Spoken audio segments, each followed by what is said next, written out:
Origin Stories with JJK. Hey everyone, Jarrett J. Krosoczka here with a solo episode in which I am answering listener questions. Well, I suppose viewer questions if you're catching this on YouTube, but listener questions if you're just catching it on your podcast player. Hey, do me a favor. Please make sure that you are subscribed to the show. And please consider leaving a review. It's going to help us out quite a bit as we're trying to grow this and reach more people. This week, the question comes in from Erica C. I'll read you her question. How do you overcome the fear that what you created, draw, or wrote was already created by someone else? How do you prevent yourself from feeling like a copyist? Well, if something out there already exists, you could just do a search, right? So sometimes I might have a thought of a character and a name, and I might just do a quick Google search to see if anything is already out there, like maybe something that's already been published or something. I'll give you a few examples. For me, I have a book called Ollie the Purple Elephant, and originally the character's name was Horatio.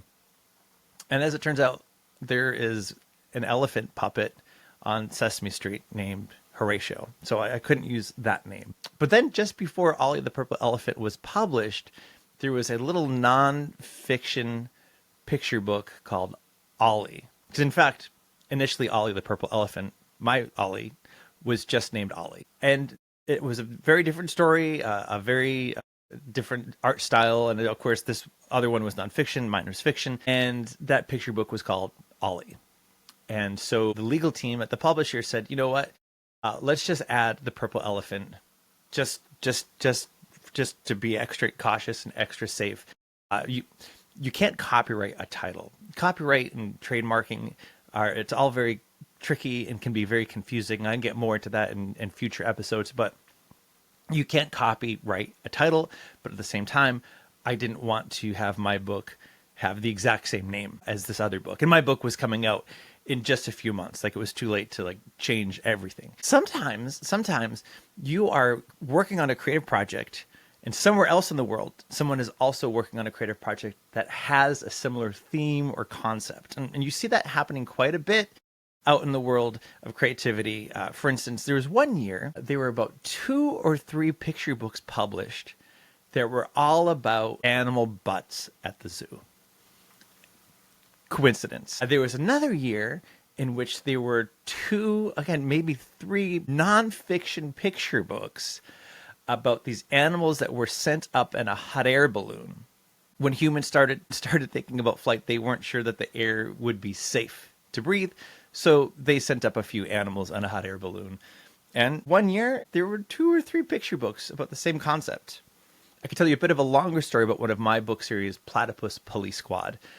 Platypus Police Squad, it's about these 2 cops that are complete opposites. They're partnered together. It's a chapter book series. It's sort of like, I pitched it as Frog and Toad of Friends meets Lethal Weapon. Originally, they were penguins. And this was back in the early mid-2000s. And suddenly there were so many penguin stories and properties and movies released, all within a span of a few years. There were movies in which the penguins were tap dancing, the penguins were surfing. There's another movie where, in the Madagascar movies, the penguins were the breakout characters and they were like spies, and they got their own spin-off series. There was a huge documentary called March of the Penguins that was widely celebrated. Then there was an online video game called Penguin Island. And my manager at the time said, look, penguins are done right now. No one's going to buy another penguin story. And I thought, okay, what did I like about Penguin Police Squad? I liked the alliteration, penguin, pa, pa, pa. I liked that penguins were weird.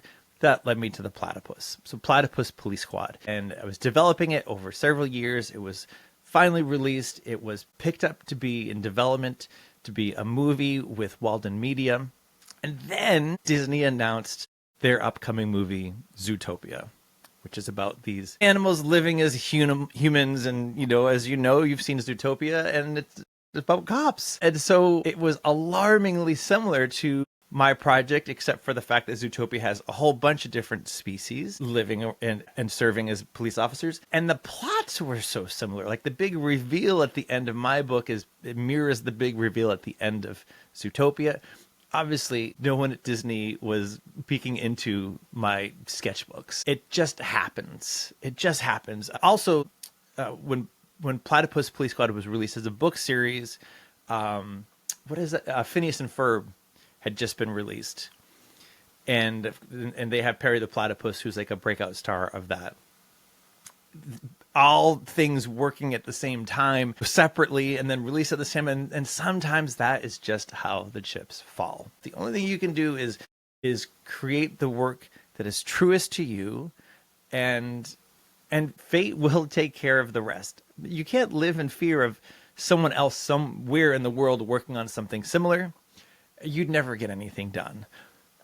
But if you have a great idea and you're afraid something like that might already be out there, you can just do a quick Google search, and that can push you to maybe tweak your story a little bit. And there have been times too when I found that, oh, that actually makes my story better because it's pushing me to think in a bit of a different way about my project. So that's a long-winded answer. I hope it helps. Keep creating, keep being awesome. Everyone else, if anyone wants to submit a question, please do so. studiojjk.com/podcasts. That's podcast plural. And I look forward to connecting with you.